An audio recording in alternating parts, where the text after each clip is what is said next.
welcome everyone to the Islanders Never Say Bye podcast.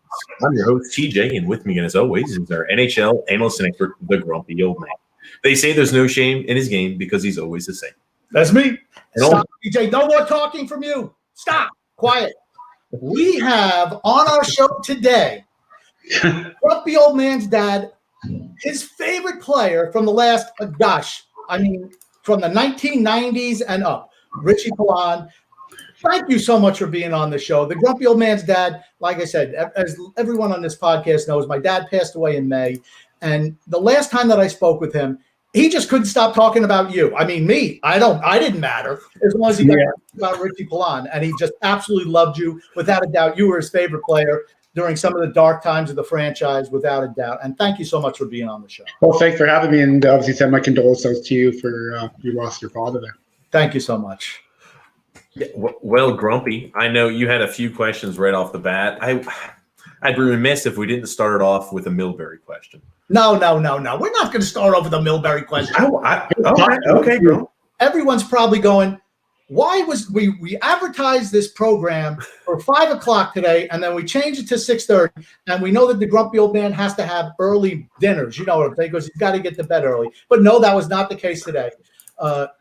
For anyone who doesn't know, Rich's son, Garrett, plays in the dreaded Washington Capitals organization, and he's working his way up. He's played in the AHL the last couple of years, and he had a scrimmage, an inter-squad scrimmage, and Rich asked if he wanted, if it would be okay if he watched it. And, I said, of course, sure. TJ was totally against it. Were you TJ? Really? This is news to me here, Rich. I'll be honest with you. But, for certain, I love the fact that he takes part in his children's lives. And I just want to jump off. I want to start at the beginning. I want to start, what was your most memorable moment in hockey? Well, everybody's going to say, my most memorable time would probably be, I think, just getting the way getting drafted for sure. Getting that opportunity where the door opens up and it's every kid's dream to play in the NHL. But then when you get another step closer, that definitely was surreal and kind of had to pinch yourself and really didn't know it was happening because the way it all went down, wasn't, got drafted out of a midget AAA league or midget league in Saskatchewan to not even watching the draft or even thinking I was going to get drafted. So when Terry did make the call to my we weren't home, and then my sister called, my dad had called home and checked on my sister, and she said that I was drafted by the Islanders. This guy called and said they took me in the 7th round, and my dad's like basically kind of giving her crap for making crap up. And she said, no, here's the number he has to call. And we were doing our pony chuck wagon stuff, and we had to basically get a hold of Terry Simpson, do a collect call. So, absolutely. And he was your coach in juniors. He coached me a little bit. Rick Wilson was part of the staff who did coach me for a couple of years. Okay. When I did make my jump to major junior, Terry, that's when he made his jump to the NHL. So he knew who I was. He knew of me, but I played in the playoffs for him and that, and he watched a lot of my hockey, obviously being from PA with the Raiders and watching them. I guess it would be like a farm team at the time. The midget AAA Raiders were what we were called. So it was an affiliate of some kind to the Raiders at the time. Fantastic. And I don't know, Rich, if you're aware of this or not, but you were voted as the second best Islander 7th round draft pick in the history of the franchise. I don't know if you knew that.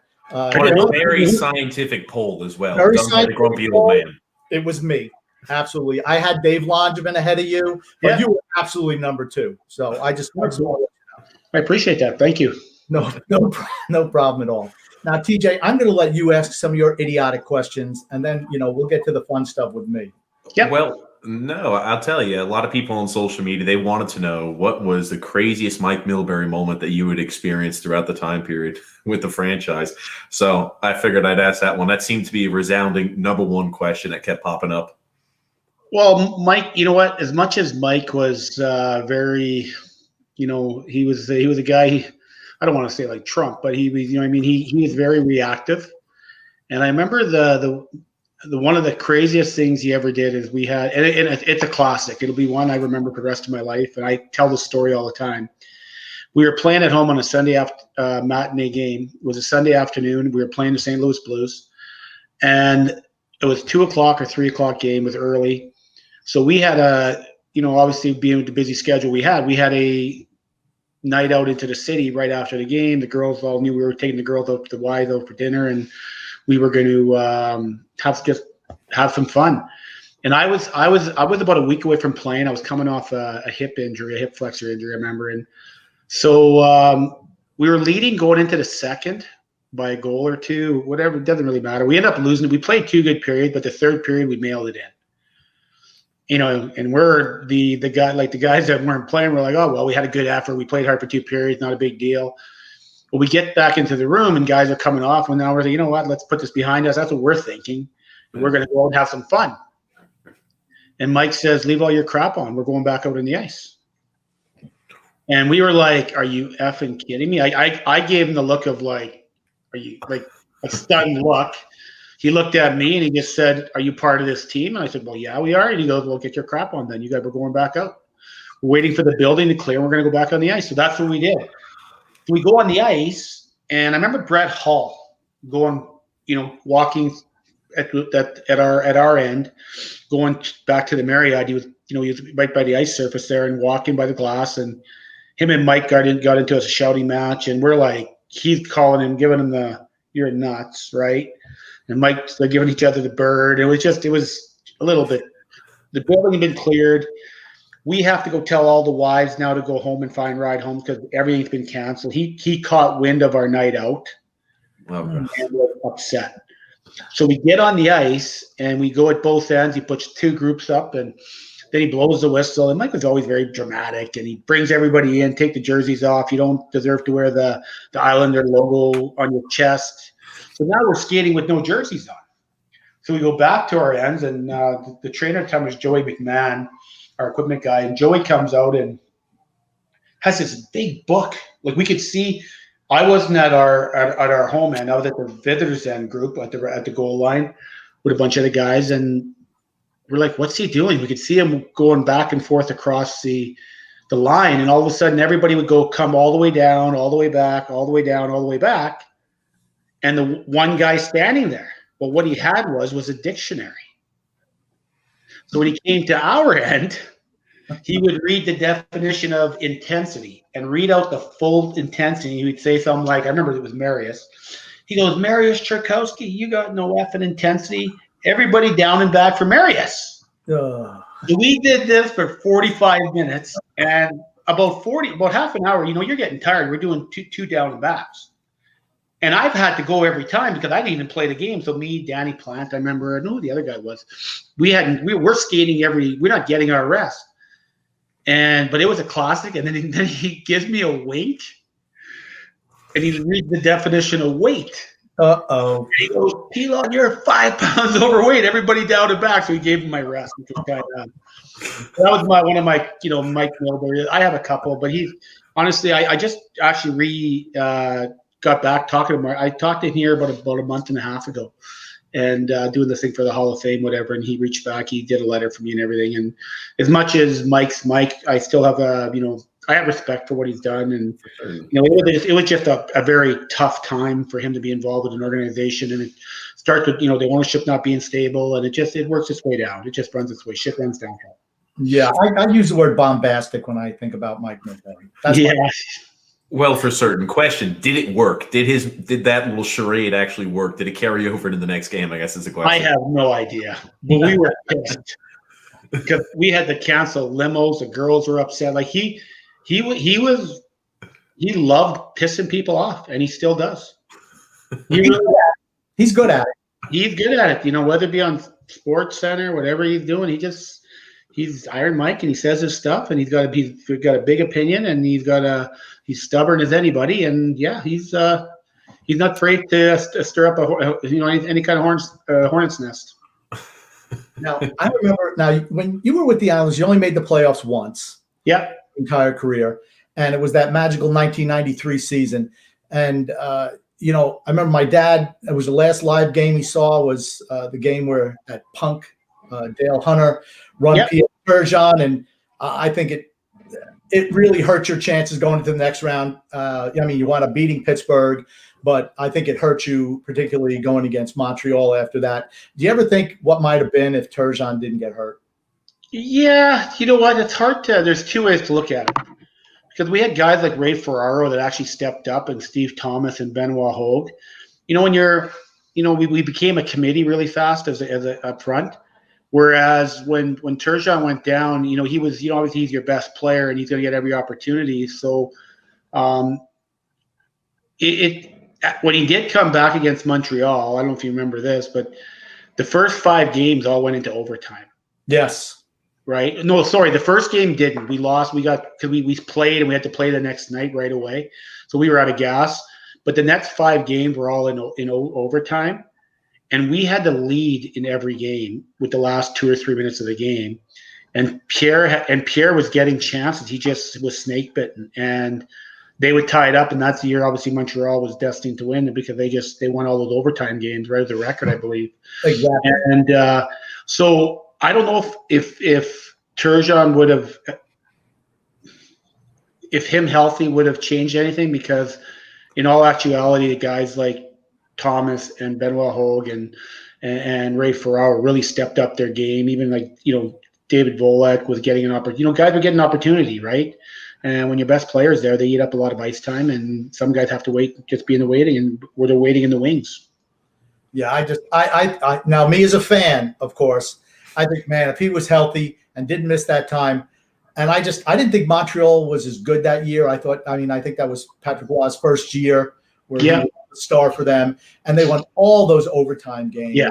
And I just felt like, gosh, if Pierre was in there the whole time, that we would have beat them. I don't know. That's just me. That's just me. Yeah. The part of that whole run was actually seeing the Al Arbor. Like, guys talked about Al and how, he had coached us, and he had come back in more as a favorite to Mr. Torrey, and and he was an awesome, great coach. But when I remember sitting beside Pat Flatley and even Brent Sutter, we talked about this, is that when Al was doing his pre-games, we're getting ready to go on the ice, he had this. It was something I've never seen and been part of, and some guys said that's the Al Arbor that we know. That's the real Al Arbor, how he motivated. Like, you were frothing at the moment. You were willing to do anything to what you had to do for the team.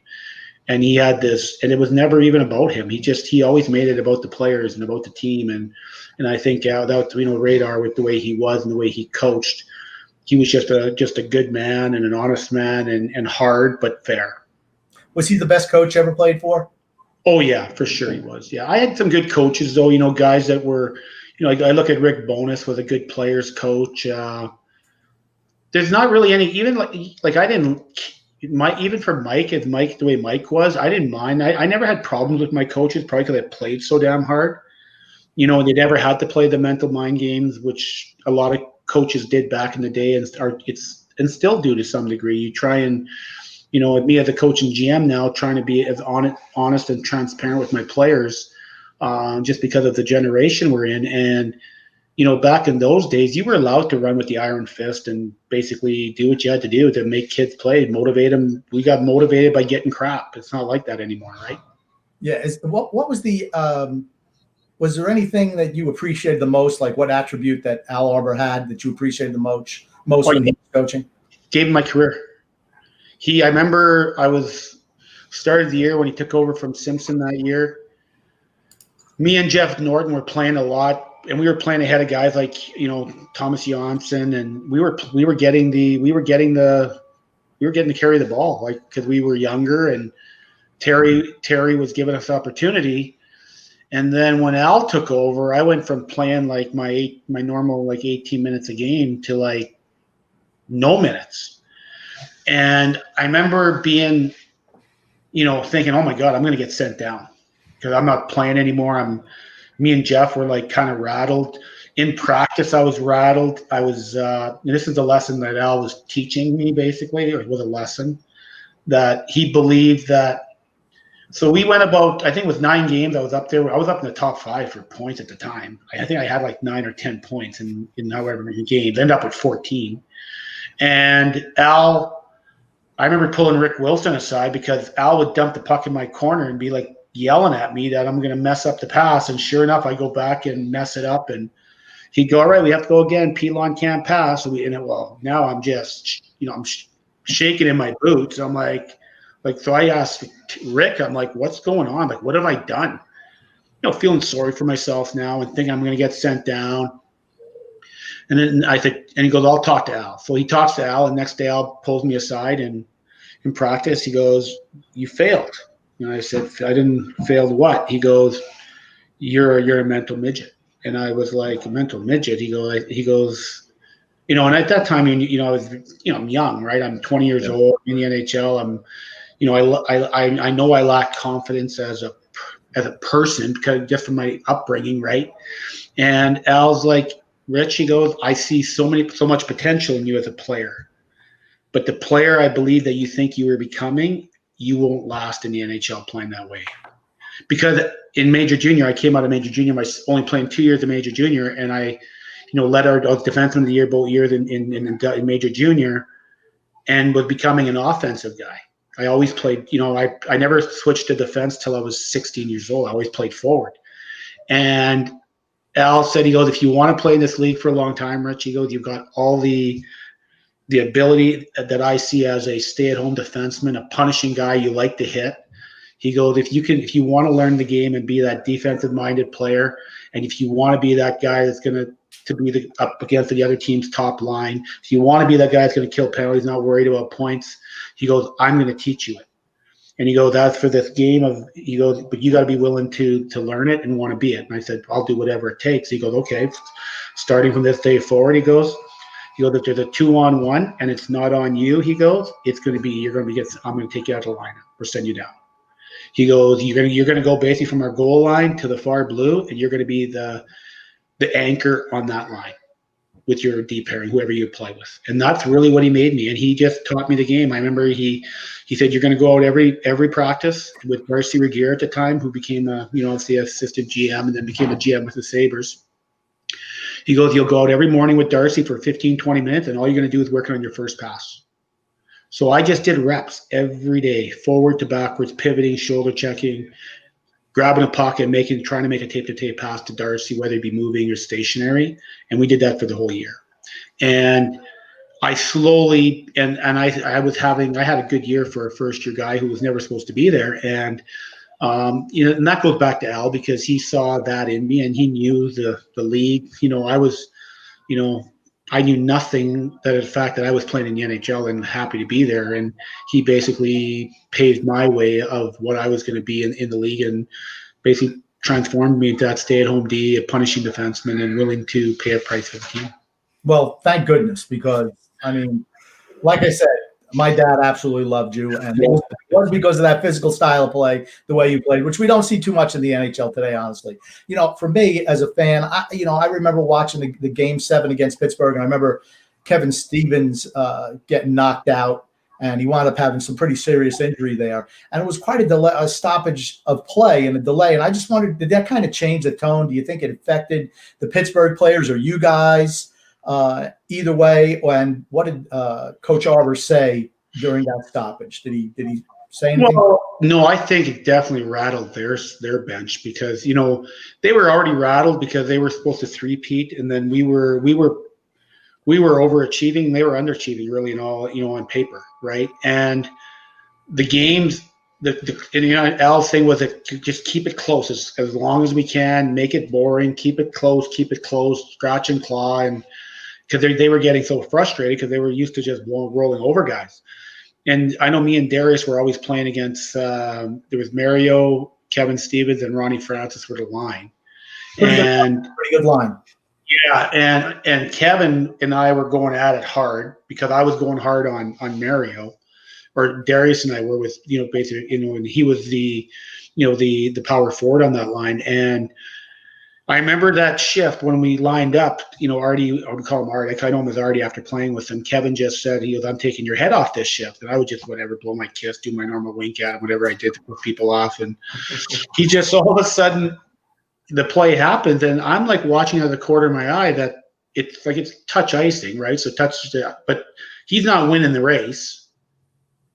But I could tell he was not stopping. He was actually going to take me out. So I kind of, in a deceptive way, tried to look like I was reaching for the puck, but I knew if he kept coming, that I was going to jump into him with my shoulder, and that's what I did. And he ended up hitting my shoulder and part of my helmet. And then I obviously went out the back door. He just went straight up. He was already knocked out. I think what really hurt him more than anything was just the fall from, his face, actually, because him being 240 pounds and just, he doesn't have a small head either. so Artie ended up, and Artie's, got to know Artie after I went to the Rangers. And I think that definitely rattled their bench because they just lost a big part of their team. He was their glue guy on that team. Artie is a glue guy on any team, and that's what I noticed when we played the Rangers. He's just one of those guys. Obviously, he went through his issues just like I have, but he's the guy that actually brings the superstars to your blue-collar team together.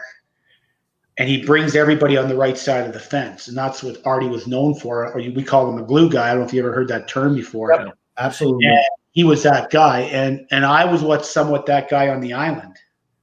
So I got along always with the best players, like the top guys, and I could do whatever, and they respected me enough. And the young guys respected me a lot, and the guys that like to toe the line and cross over to the other side every now and then. You're the glue guy brings.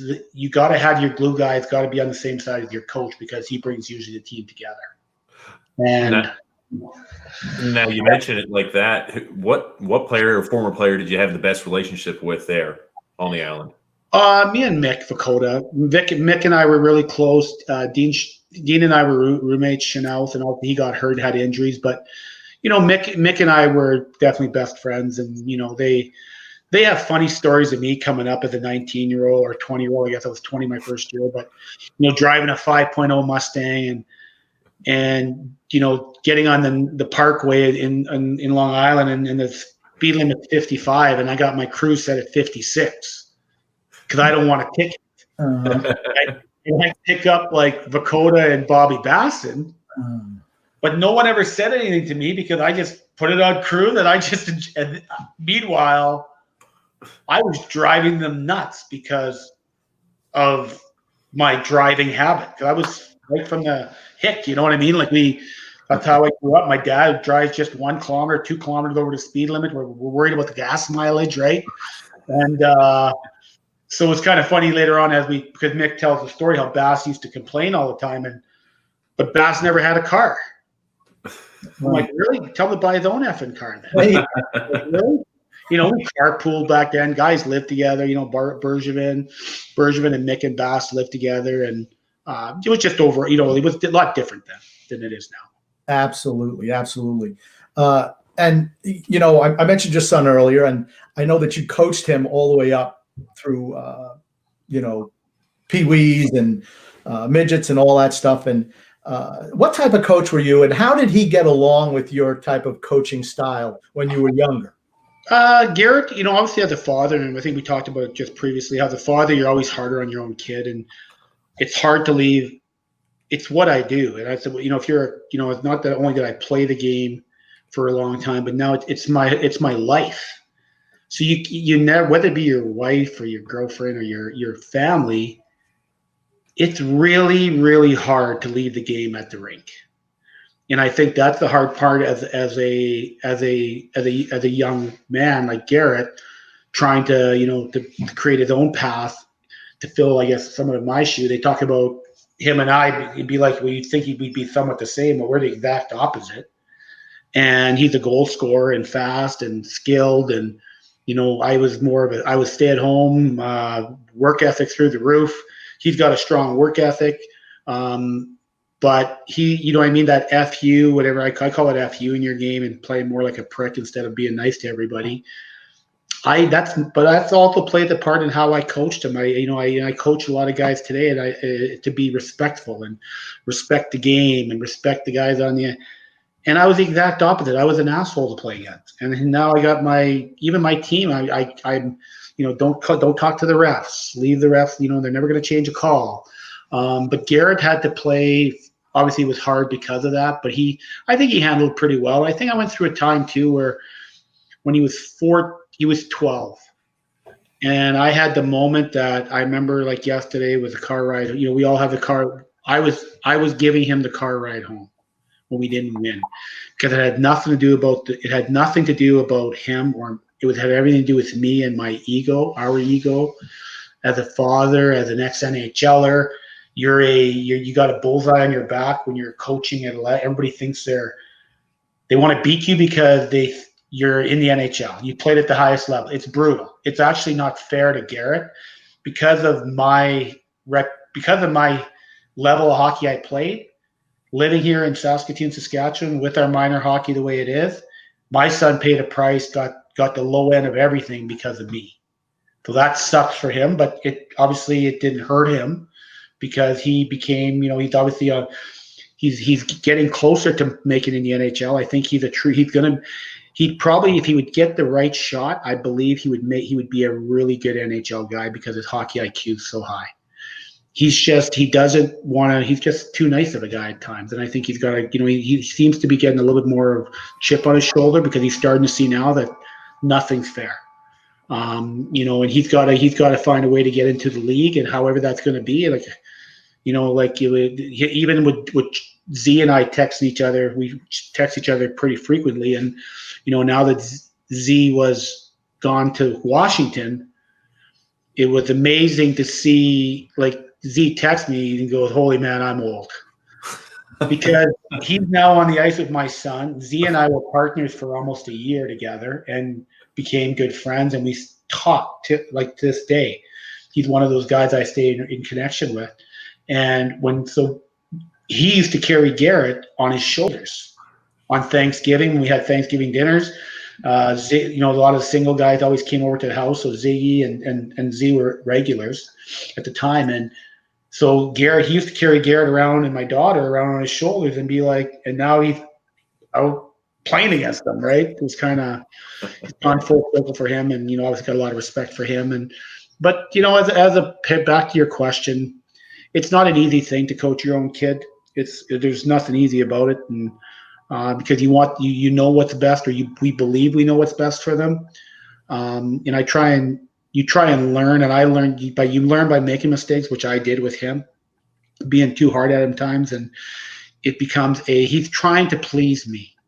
At the end of the effing day, which is a brutal thing to feel like, as much as he wants to make me proud, and he already has. But he doesn't believe in his own eyes that he can be proud until he makes it. And I try and tell him that, listen, yeah, I'm already proud of you. Like, I want you to just it's going to happen for you because I believe he's got a good work. He's got the work ethic, but it sucks when you're trying to get somewhere and because we know as parents and now, and, being the son, I don't care what the coach says. I don't care what anybody says, but you want your parents to look at you in a way that you're carrying their name on your back. You want them proud of you, and that's a shitty thing that's never going to change. I believe if you have a empathy and caring in your bloodlines, and that's the thing with Garrett right now. I kind of feel bad. It's that as a parent, I was too hard on him at early on, but obviously I had to go through what I had to go through with him and our family here too. That I said from the time he was 12 years old, I said, I will never ever have the car ride home. And I got advice from a guy, and this is good advice to give those parents out there that are listening, and it works. Because if you're the parent that has the car ride home, whether it be in any sport, if you actually get in your vehicle and you don't even bring up the game, because the first thing we do is say, "Hey, what a good game! Did you have fun?" But we really we really don't care. We actually don't care. We do, but we don't. We're like, what play did you make? I thought you made that good play. And so what happens when you get in the vehicle? You turn your radio on. Okay, we all have our radios and whatever. Don't even mention the game. And what's going to happen? First of all, your kid's going to go sideways on you the first time and not know what to say. Eventually, the car ride is going to be like this. The stuff that we want to talk about, they're going to start talking about because they're going to think about all the good things they did, not all the bad things. So, and it happened, and it happened with me and Garrett, because I got this advice. And all I said when he went, I said, good job, you played a good game. What kind of music you want to listen to? And honestly, he was like, I could see his eyes like, what's going on here? So we listened to music, didn't talk about it. Next time, all of a sudden, we did the same thing. He's like, did you see that pass I made? I said, yeah, that was a good pass. So he remembers all the good things he did. Us as parents, we kind of remember what they didn't do well. We want to fix it so they can be better. That's our thinking. That's just a normal way of thinking, but really it's the wrong way. So for parents that are listening, just turn the radio on, and eventually what will happen, the conversation you want to have, you're going to hear everything in there, what the game was like in their eyes, not ours. And that's what you want to hear. Absolutely. And you know what? Thing. Not only do you get quality entertainment on the Islanders Never Say Die podcast, you get some life lessons too. Okay, that's fantastic. Thank you so much. Absolutely. I've had those car rides with my children. Absolutely. And, you know, I treated both of my kids different. One of them I could hit with the whip. The other one, this is fun. Yeah. You're absolutely right. Thank you so much. I really appreciate that. I mean, you know, after your son, you know, you stop coaching there, you wind up getting back into a higher level of game with the Weyburn Red Wings now. What prompted you to get back into it at a higher level, and you know, how did that opportunity present itself? Just a little bit of everything, a little bit of ego, I think, because I couldn't get the midget job that I was, you know, I enjoy working with young men, for one, like these young kids. I think it's fun. It's fun to see their development. You play a part in their road to whichever they're going to end up, whether it be into midget AAA only, their final destination, to tier 2, to major junior, to the NHL. And, you know, the game itself, for me, it was that I got to watch Garrett and spend as much time watching him play up to major junior, and even get to watch him now on TV. And you still got to live. You still got to have goals. You still got to have you got to have something you're building for. And, you know, whether you're the richest man alive or the poorest guy alive, you got to have something that drives you.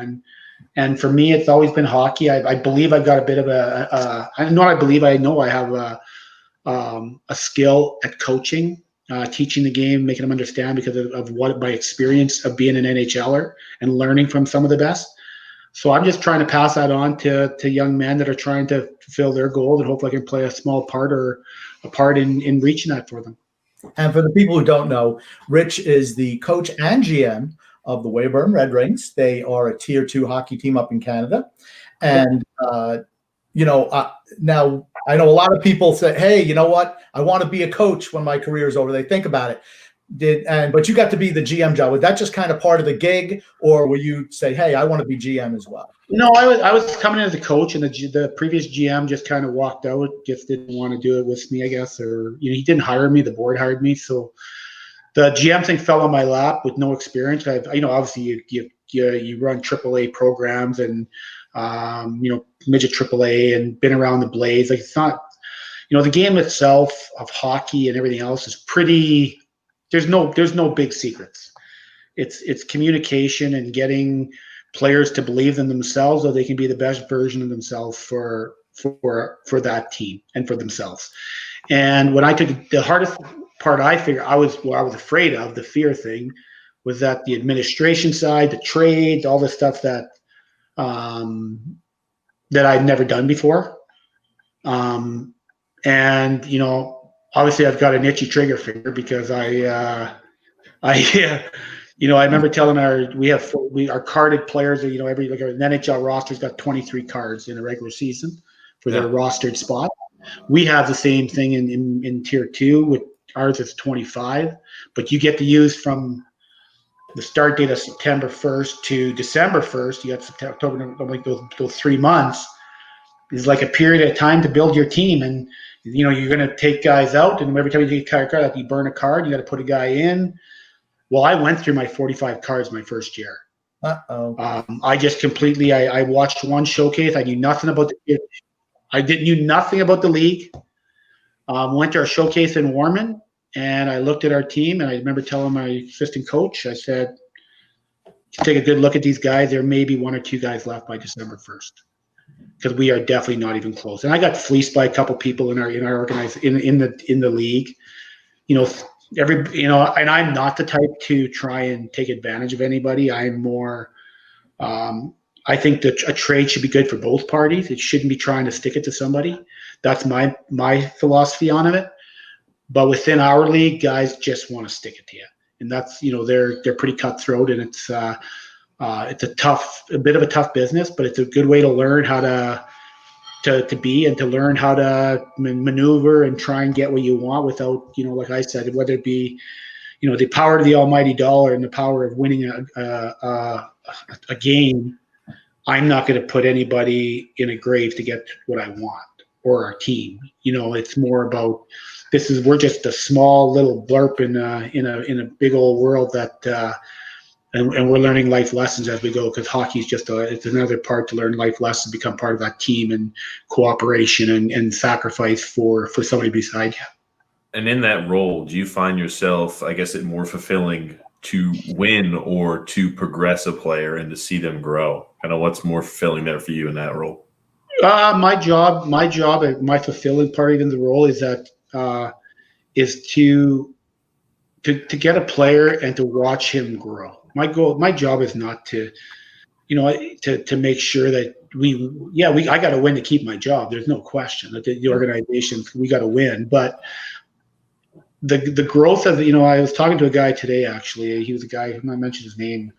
Marty Cord is his name. It's the first time I ever talked to the guy on the phone, and he said something to me today, and it's really stood out to me. And it's and it's my same belief. My belief in the growth that you're trying to get these players is that any player, whether you guys working together, whatever organization, if you know the guy beside you cares, or not the guy beside you, the guy running the thing cares, meaning the boss. If you just know he cares about you, you will go through a wall. Yeah. And like what a lot of coaches don't know how to do, because of the world we live in, we just don't know how to tell the player that without saying, hey, you went up to the player, hey, man, I love you. They'll think you're nuts, right? Yeah, absolutely. Really well, they'll think you're nuts as a coach. You tell a player you love them, they'll be like, what the hell's wrong with you? But asking a player what he needs to feel better about himself is really saying the same thing, because it's showing you care about him. And I learned that just today. And I know with, I'm doing it in a different way, but the way he said it today made really good sense to me about how it is that, a player that, and it's not one time. We all got the guys we like as coaches. And there's guys we don't like within our team. And I said to, for me, when I'm the GM, there shouldn't be a guy on that team that I don't like. Yeah. If I'm picking them, right? It requires your judgment also. I mean, if there's somebody so that's a part of the GM, I think, now that I'm looking to pick, not only the best player I can find, but making sure it's the right one. The right one meaning that he can handle Rich, that can be a pain in the butt and tease the crap out of you and everything else, but then in the next breath, basically not be afraid to push your buttons. And that's what I see with my team already, or what I've learned is that they haven't been around a guy like me. I know that because I've traded guys away now that are calling me that want to come back to us. So I know I must be doing something the right way, because guys wouldn't be calling to come back. And it's a good spot. And, with the fallout of this COVID and the WHL coming down, our record right now, I think we started 0-3-2. Really, we should be 2-2-1, probably even 3-2. But because of the dub players, we were, we're going to a gunfight with knives. We really are. We're outmatched. They're just better, and that's because they should be. But now you can only do that for before your voice becomes a recording. That at the end of the day, the reason you win hockey games is for players to feel good about themselves. That's why you win a game. It's not, the standings mean everything, but at the end of the day, when you're losing, there's nothing to feel good about losing, and we're in a game that the scoreboard matters, and that's where I think the hard part is. And my philosophy is that if to win a championship, you need 20 guys, not just maybe like the Pierre Turgeon. It takes a committee to win you can win games, you can win a playoff round, but you will not win a championship with a short bench. That's a fact. And you have to have your best guys being your best guys, and your best guys have to be, I wouldn't say your best leaders, but they got to be the guys that are really, they've got to make, if they don't raise their game ever, then your ceiling's always going to be the same height if those best players aren't willing to raise their ceiling. And that's, now as a GM, I'm trying to find players with the personality that they love to work, they love hockey, they want to come to the rink. They're not just, if you've got one question mark that I tried to, as a player, even me, if I knew there was a player in that room that had a question mark actually where he really didn't know if he wanted to be there, that I don't want to go to war with that guy. I don't want to go to battle with that guy, and nobody would. But no one, and they're getting this, the crazy thing, if I can tell you now, every NHL locker room, every WHL, every SJ locker room, there's players, and not just one, there's probably a handful of them, that they're either there because they don't know what they want to do, or they just want to please their parents. That they're doing something, but they really don't want to be there. So my job now is to find out which guys those guys are, somehow, without exposing them and belittling them, so that they quit on everything else, or try to find them the way to love the game a little bit more and actually enjoy coming to the rink and want to come to the rink, instead of going, this is actually a pain in my butt. I'm actually going to be sending the email out to my players this week to that, because we're in a COVID. We got guys in the SJHL, coaches going, hey, we're collecting a paycheck here. Us, as I'm collecting a paycheck today. My job is not to try and, not my job. My objective is not to sit here and collect a paycheck and not have to go to work. We should be doing, as an SJHL, starting with our president, Bill Chow, he's got to do a better job of getting us coaches on board and getting every coach on board, thinking we got to find a way to play so that these young men can keep developing, instead of going, well, I'm just going to do enough. We're going to wait for the Sask Health or whatever it is to make a decision, and no, that's not the way it is. You know what I mean? The squeaky wheel gets the grease. That's what happens. So, and we're not squeaking enough right now as a province of families. We are we got to have a little bit more FU with our government, in Canada, as I believe. Now, hold on, TJ. Now, I know there are people who are listening to the podcast, and I know they want to ask questions. I got a million. Well, not a million. Well, I was about to say there are a few questions, and I think I know the answer to this one already, but I'll go ahead and pop it up. Scott also questioning here, Rich, what are your thoughts here on new ownership, Lou Lamoriello, Barry Trotz, in the new arena? Honestly, thumbs up, and thumbs up, man. They are everything that we as Islander players in that era of Pickett and Spano. The Islanders have that now, and the only way you have that is by the ownership. And you get guys like Lou and Barry and the coaching staff of Lane Lambert, the staff that they put in place, that they've got a staff that's a champion. They know what it takes to win Stanley Cups. No disrespect, Mr. Torrey and Al were there for us, but they were on their last hurrah, right? And we had a team that was there for a very long time. Whereas with these guys here, I've got utmost respect for Lou. I've gotten to know Barry a little bit through my just when he obviously drafted Garrett, but he did come and do a golf tournament with me here in Saskatchewan, in Saskatoon, and just a top-notch guy that the second you talk to this man, there's no reason why you wouldn't want to play for him. That's my first impression of the guy. And that's a neat thing to even when I'm not even playing, to feel that. Yeah, and that's kind of exactly what the players, I think, emulate out there on the ice. I mean, that's a really, really close-knit group we have here in Long Island, or on Long Island. So for certainly there, Grump. What else did you have here, Grumpy? Yeah, I think you had a few. I watched the game today, and a lot of the people who listen, they're not as old as the grumpy old man. Okay, yeah, so they really don't remember what it used to be like. I used to love the physical aspect of the game. I love fighting. Sorry, I just do. But do you find the game less enjoyable today with lack of physical play for the most part? And do you think it would have had a negative impact on you when you played if the rules that are in place today were there when you suited up? Well, obviously, you like everybody else, you look at the guys that change the way they play. Zdeno Chara being one of them. He's fine. You know what I mean? The game itself, you still got to learn how. You still got to be a really good skater to play in the NHL. right? So the rules at that time obviously catered to the players that were all the NHL guys that were playing. That's how they drafted players. They drafted certain types. And now because of the rule change, it's hard to compare. It's apples and oranges to me because nobody knows unless, like I hear guys say, well, this guy is so fast, McDavid. Well, do you know how fast Pavel Bure was? Like Alexander McGill, like these guys were Pat LaFontaine, these guys were not slow. Yeah. With a little bit heavier equipment, with a little bit heavier skates. Like there's a lot of things that were a little bit heavier, right? Yeah. So, and those guys were fast. So it's real hard to, I think, to judge at what time period you were in, because at the time period you're in, you obviously belong there, but you obviously maybe would have, you would think because the game is so much faster and easier. What I always question now is why are careers shorter? I already know why, but kinda.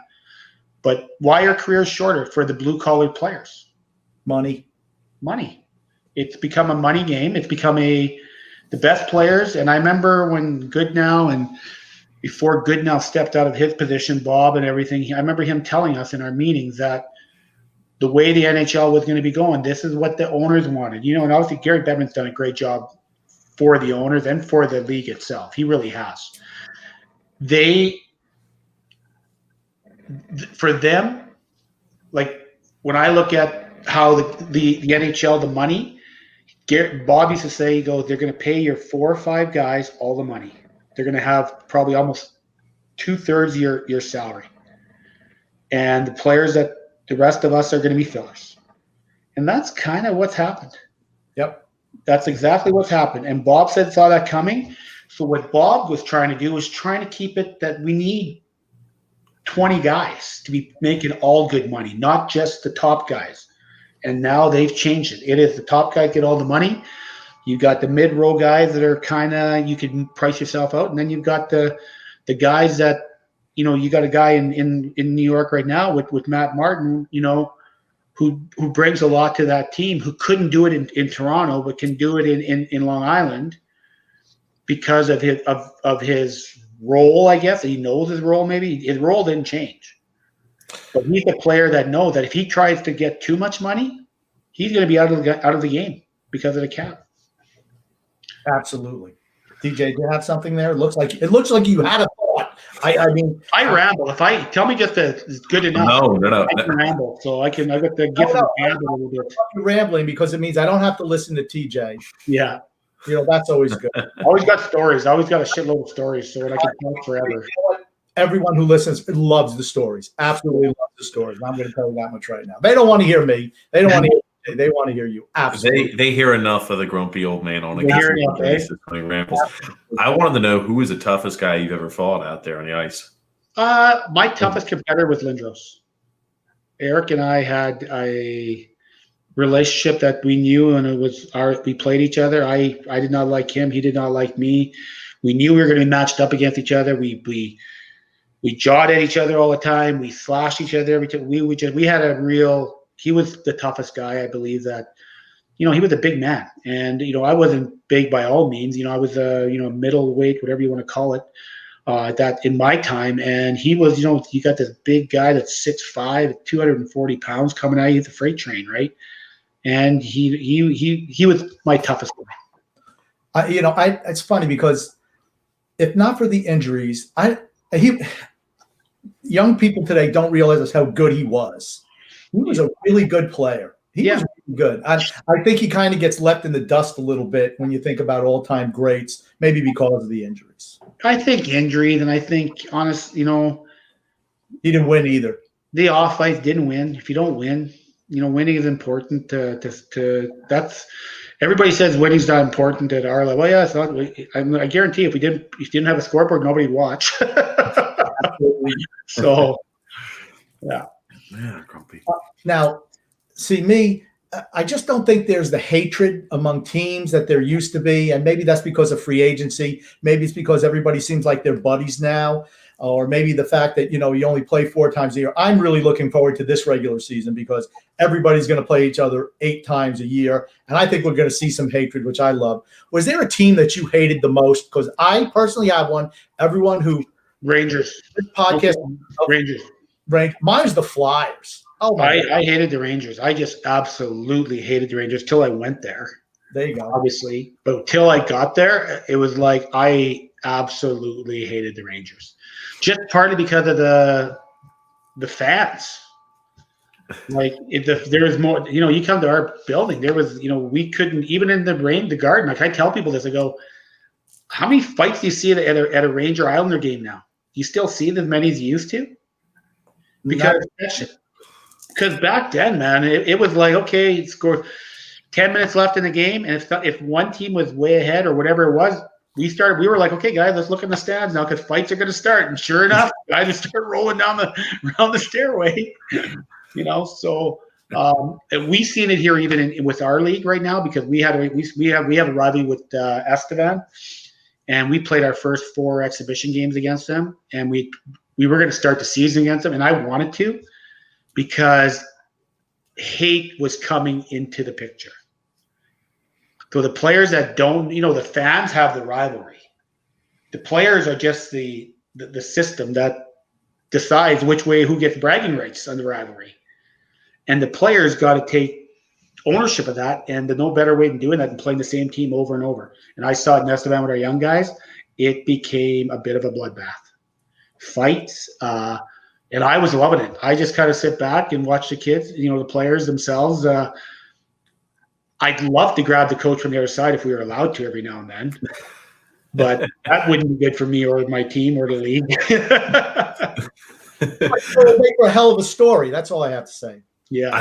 I think this is a good question here by Bruce. He says, Rich, there, on today's Islanders team, who is a player that reminds you of yourself as the Islanders playing, and what type of playing style they have?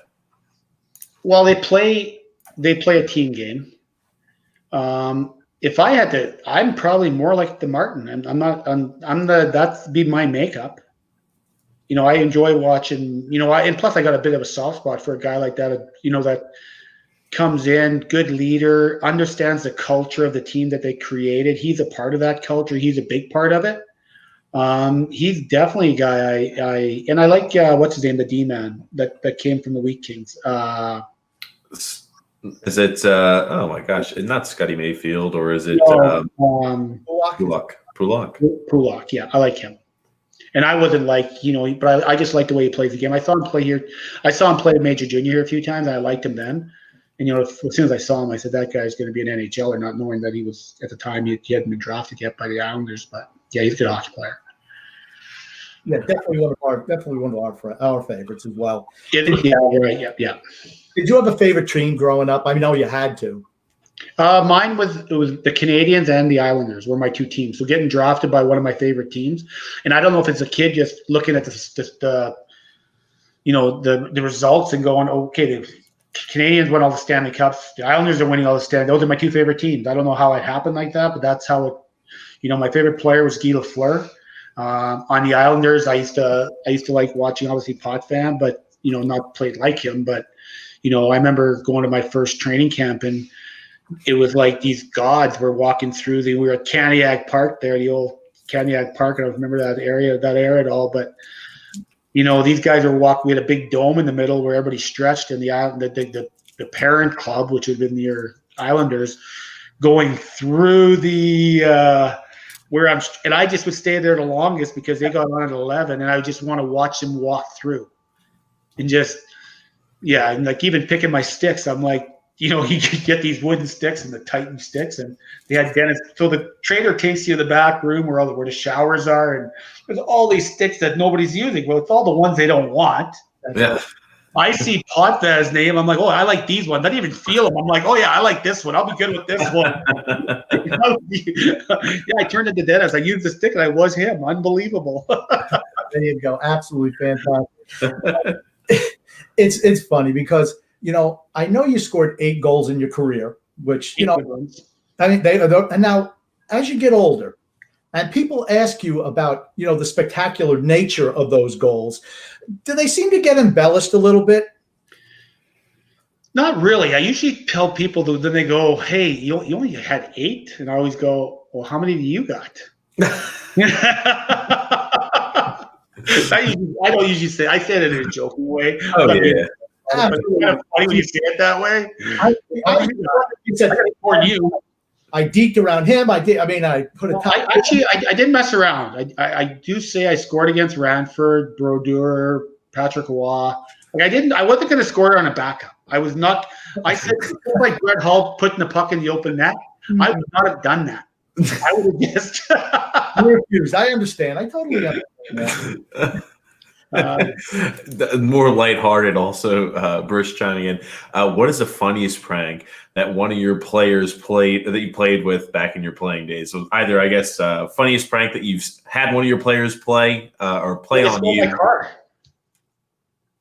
They stole my car.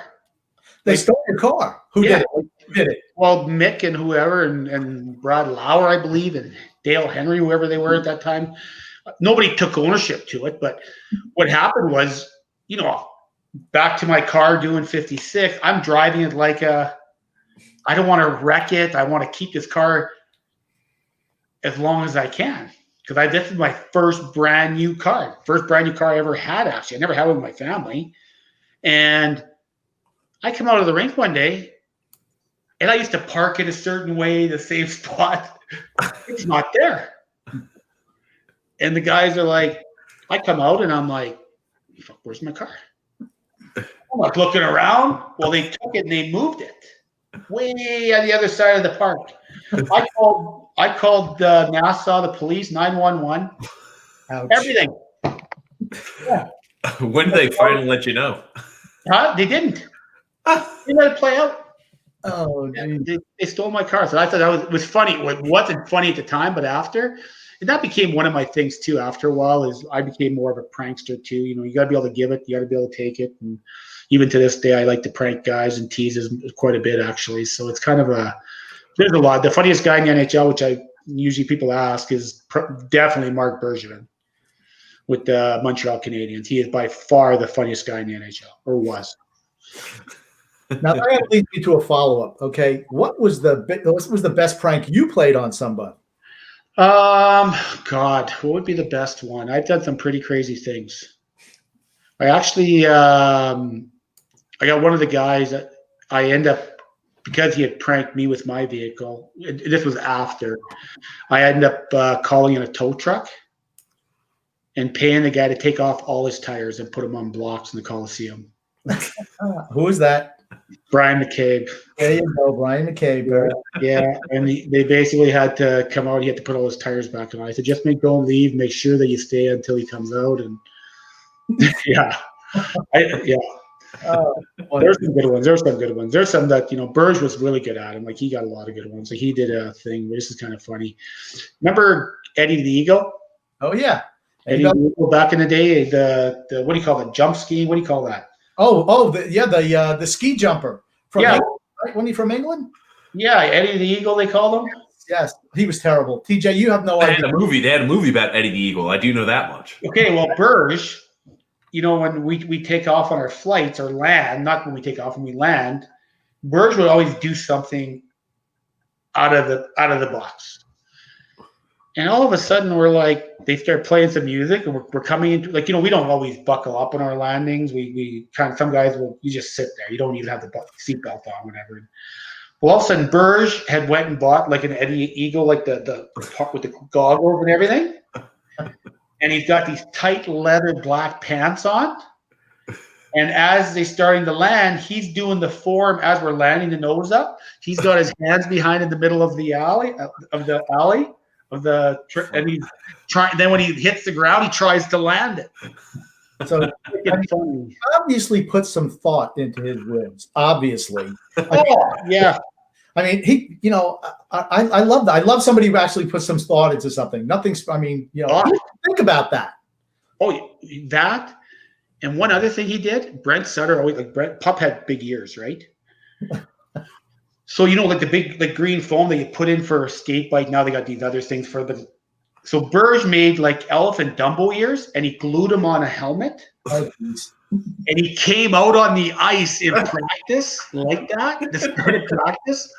Holy, I'm like, I don't think he should do this. I think Pop's a little self-conscious about his ear.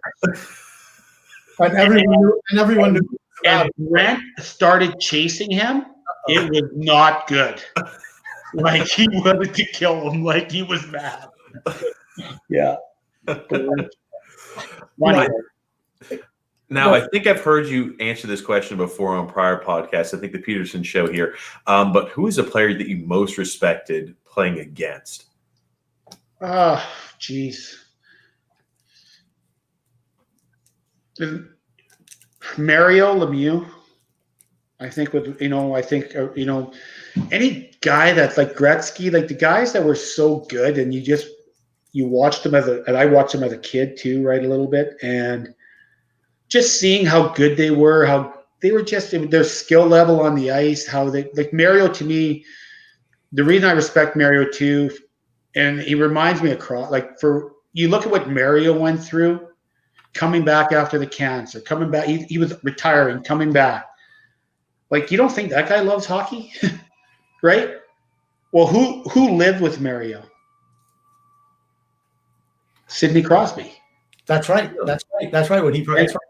And look what Sidney Crosby has done, with the concussions. So he learned that from somebody, right? And that's from Mario. Was Mario the most skilled guy you ever played against? For me, most skilled guy, him? Yeah, he was definitely the most skilled guy. For sure he was. He was I would rather have Gretzky on a one-on-one than Mario. Because Mario could actually, his stick handling was the width of the, he had a big stick, he had soft hands, and he was big, and he was hard to contain. But he's the guy I respect. I have a lot of respect for Mario. And obviously he put me in a statue, so I got to respect him a little bit more for that too. He put me above ground for the rest of my life. I wasn't going to bring it up, but yeah, no. In front of the Pittsburgh Arena, they have a statue of Mario skating between two Islanders. Yeah, it's me and Jeff Norton. That's right. I wasn't going to bring up Jeff's name, but I know you were out there. Yeah, it's Jeff, and it was actually Jeff's guy. It was actually his guy. I got stuck in that whole frame because Norty wasn't doing his job. See, I'm going to say it does not say that on the statue. And the statue's facing the wrong way. But you will forever be immortalized because of that. See, so I mean, yeah, it was funny when that happened too, because I got a call from Dean Chanel. He goes, because I knew nothing about it. And he calls me, he goes, have you seen the statue? I'm like, what are you talking about? He goes, well, there's a statue in front of Pittsburgh, the new arena. I'm like, what are you talking about? He goes, you don't know nothing about it. I'm like, I know nothing. And he goes, so I said, I'll call you back. Well, as I get off the phone, and all of a sudden the phone rings, it's Bob McKenzie. And he goes, have you seen the statue? And I'm like, no, but I just heard about it. So then that's what started. So then, to this day, what we wanted to do, because Mario would like to take a picture with me and Jeff in it, and it just has not worked out. So Mario has offered to bring us up to, and whether he offers to bring us up or whatever it is, I'm pretty sure when we make the call, which I'm going to make the call one of these days, to go up there and have a picture with Mario and the statue, and hopefully Garrett is there. Best case scenario is Garrett's actually playing there. That would be, the best case scenario or it would be an awesome thing to be part of. So, but when they did it, Mario called me and he said, Rich, I got a flight for you and your family if you guys want to come up. And we wanted to dash. And the reason they used that was Mario always was known for a big man to always split the D. Yep. That was his thing. And that picture of him doing that was in the Sports Illustrated, I think it was 88 or 89. And so they had the picture, they had the video, and that's why they use that frame. And it's a perfect, Jeff and I's butts are in there, and they forgot the mustache, but oh well.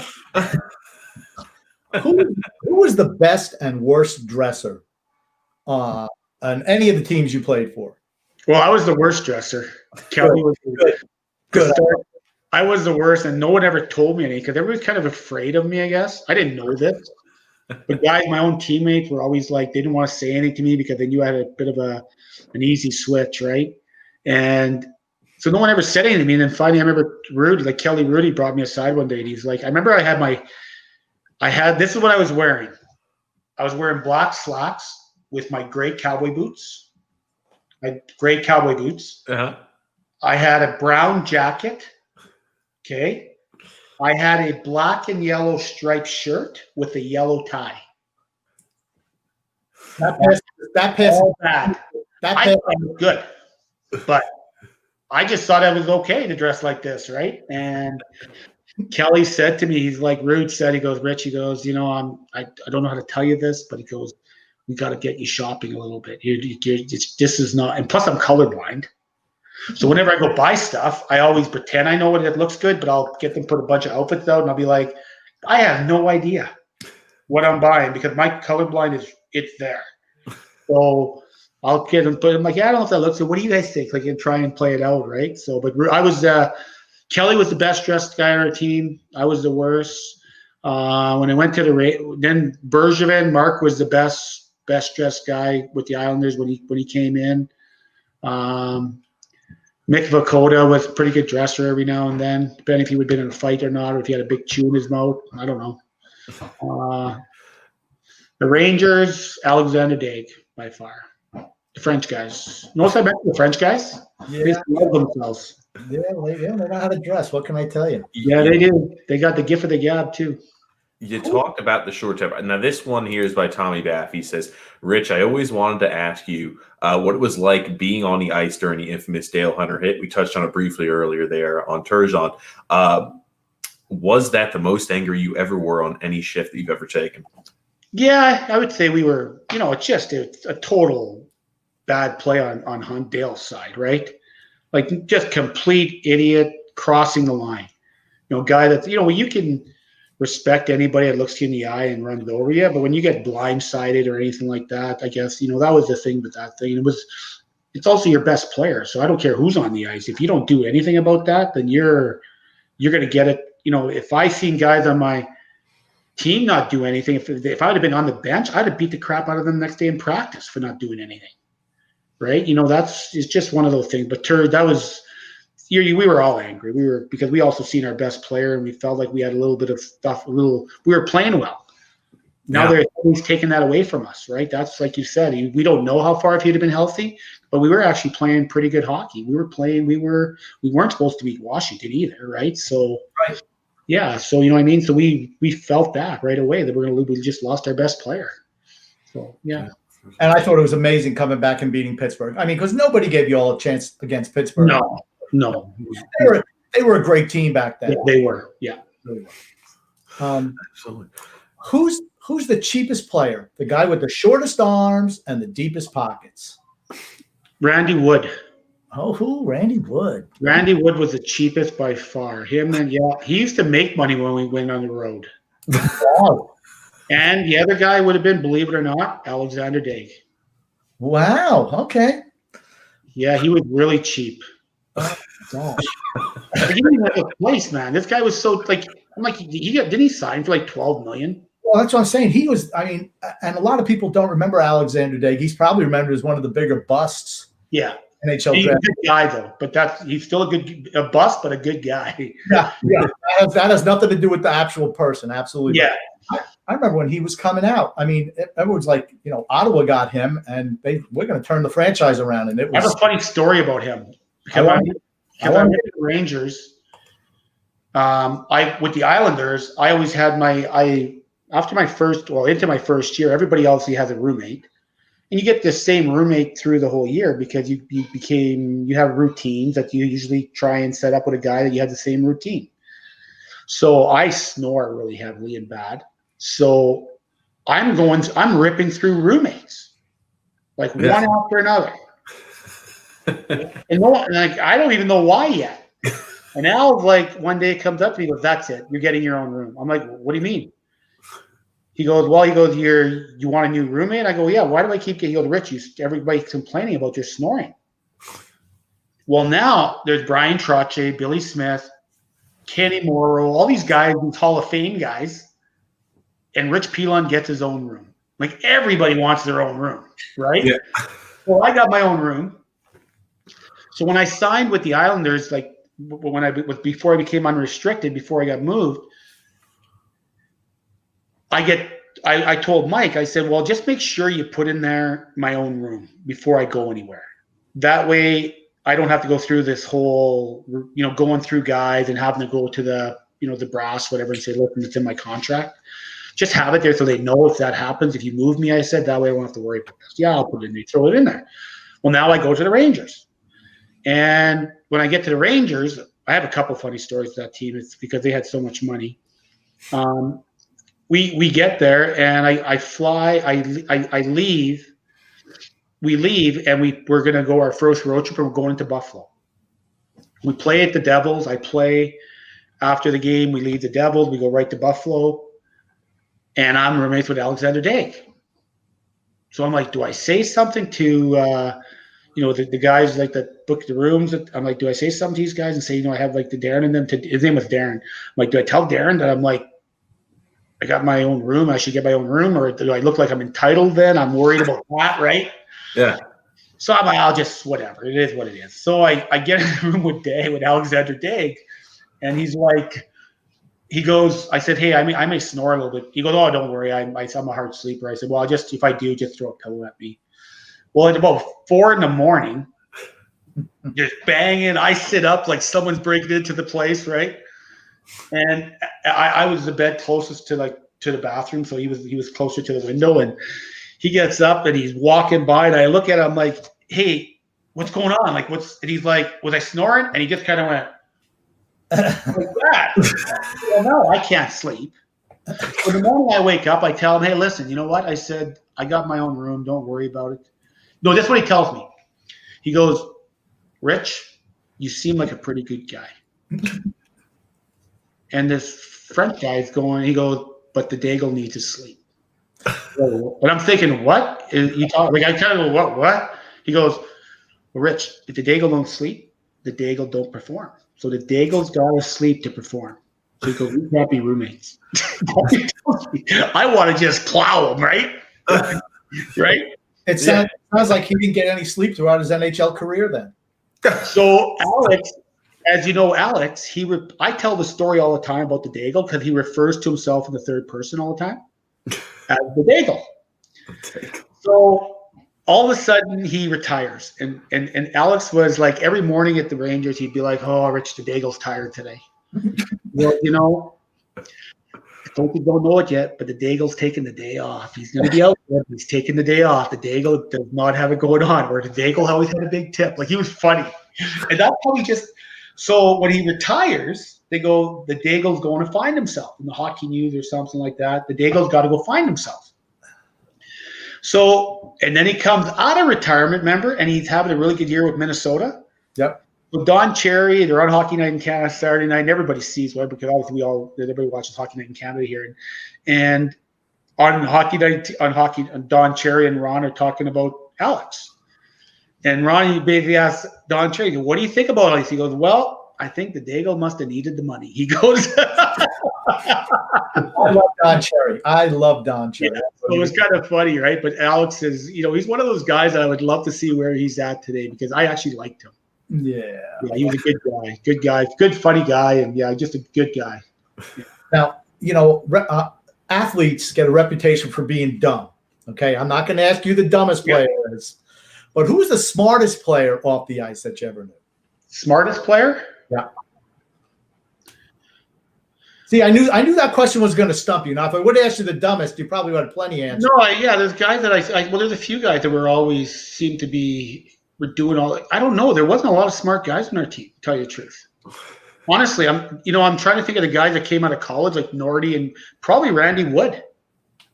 Well, maybe that's why he didn't spend any money. I guess he was pretty smart. Yeah, actually, it would be Woody. I was trying with either Nordy or Woody. I was thinking, and then because I know damn well it wasn't Smitty, the goalie. Then I'm looking down the line. I'm thinking of my D partners. Well, they're Uwe Krupp and these guys. I'm like, nah, probably Woody. Yeah, Randy would have been the smartest guy. Oh, gosh. Yeah. How, TJ, did you have another question? Oh, no, Grump. I just know that we're getting around like about an hour and 15. I just want to respect Rich's time. And again, Grump, you got last closing questions here, Grumpy. Yeah, just how was your? I mean, I know you've had trouble with alcohol in the past. Did you feel that was part of your was the transition from the game difficult for you from your playing days? Oh yeah, you know what? I don't know where. I came in obviously at the time where they brought beer into the dressing rooms after games, and guys would go have their smokes in between periods. Not in the room, but go outside the room to have a smoke. A lot of the Russians did, and not even a lot of the Russians. Most of the Russians, and then some of even the French guys like to smoke, right? And with the alcohol, I don't know where it happened or what part of my career where when I do my motivational talks about kids, your choices in life and what you try and do. There's somewhere there that the game itself, the love I had for the game, that I fell in love. The bottle and everything else was more important, and it definitely played a part in my career because I wasn't, and this is something I have to live with, and this is something I don't want my kid to ever have to deal with, or any of my kids, is that, as much as you have a good career, my career, is for you, like your dad telling me, I love hearing the story, your dad knows me, loved me as a player, but my peers, the guys that I play with, yeah, most of them, I see some of the stuff that, I'm trying to get, they're going to try and get me in the Hall of Fame in Saskatchewan, and a lot of the coaches, what they think of me is awesome to hear, but I had more to give. And I know that the alcohol and the drugs played a part in me not giving everything I had, because that became the fork in the road. That became more important. And I don't know where that happened and what it was later in my career for sure, but it happened. And it happens to a lot of guys. So life after hockey that everybody, they say it's life after hockey. It's life after any sport. You can look at whether it be fighting with Tyson and all these guys, you're put on this pedestal and people look at you as to be such a good role model. And there is a lot of good role models. I look at like a guy like Sidney Crosby, you never hear boo about him. Connor McDavid, you don't hear boo. Those guys and there's a lot of guys like them. I'm not saying but there's a lot of guys that, when you transition from a hockey player, you look at your job, that I don't care who you are, even a regular, when you change jobs, or if you're going to change jobs, that's going to be hard. Changing a whole new career, like you're changing not just a job, you're changing a career path. So for us hockey players, when you live and breathe the game and that's what you know, why do you think most of us keep doing what we do? Because that's all we know. I remember a guy there's a bar called the Rose and Thistle in Huntington, New York, and the Rose and Thistle was a place where we used to have like some lunches and some good long lunches. And I remember a guy there, Scotty, that managed the place. He disappeared for 2 or 3 years, but he went to work on Wall Street. And he came back after 2 or 3 years because obviously the managing the bar business didn't want to do it. And I remember he came back and we were talking one day and he said to me, I said, what are you doing back here? He goes, well, Rich, it's what I know. And I actually love doing it. And he goes, I tried what I tried and didn't like it. So when you see hockey players go try this, be an agent, then they don't like it, because honestly, as an agent, you're kissing a lot of butt. You really are. You're always at the mercy of parents and trying to schmooze. And so you see a lot of players transition. If you're not going, my advice to my kid will be, listen, Garrett, you can make your whole life from right now for him. Whether he plays in the NHL, he's going to make some kind of career at hockey, whether it be at the NHL, whether he becomes a European player to set himself up for the rest of his life. But if you actually love the game, if you actually love and that's what we do. If the game itself is great, the battle, but we actually love being in that with those other grown men acting like 5-year-olds. So as a player and as a coach, you look at how many coaches now, and coaches are finally, it's clicking. There hasn't been this many coaches as there's been in this many years ever, because you got everybody. You got. I call them hockey nerds who live and breathe hockey but haven't played the game, but understand the game and can become a good coach. But when you got players now that used to just say, I'm out of here, I'm getting on, I'm tired of the game. Well, you won't know how tired you are once you're not in it, because you'll miss the shit out of it. Because and that's where, for me, the alcohol, the drugs, it definitely got me to take what I love to do. I took it for granted. And the love that I got back that I put into it, I was getting back what I was putting into it, and I wasn't all in all the time. I worked hard and competed hard, but there was a better version of me, and I don't know if you'll ever get to see it now, and I will never get to know what it was like. So my goal now, whether I'm coaching, is that to be the best version of a coach that I can be without going, I'm not doing enough. So if that makes any kind of sense. It absolutely does. It absolutely does. Yeah. For certain it does. Now, Grump, do you have any last questions here before we go ahead and conclude here the live streaming podcast, Grumpy Old Man? Well, you know what? I should have mentioned, I wanted to end something on a happy note. And that was kind of a little bit of downer for the Grumpy Old Man here at the end of the podcast. But I just want to say thank you so much, Rich, for being on this podcast. I mean, it was fantastic talking to you. It really was. Yeah. And, my dad was, he was a recovered alcoholic. So I really enjoyed your story. Yeah. And it was like this. Thank you so much for being on here. No, thank you for having me. I appreciate it. And I'm sure he's watching down on us right now and probably smiling. And let me tell you something. Like I said, you were his favorite. Yeah. Like the last time I saw him, all he talked about was you. Yeah. He didn't talk about me. He talked about you. That's awesome. That's awesome. Well, thanks for having me, guys. I really appreciate it. Thank you for having me. Well, thank you definitely for coming on. I've never seen Grumpy Old Man this smiley, ear to ear, and happy throughout an entire segment. So it's been nice. We're on here for a good hour too, so it's good. Very good. He's not lying. He's not lying. Well, thank you again, Rich. Here, and thanks for having me. Anytime. Yep, anytime to have me. Whatever you guys need, I'll be here. Thank you.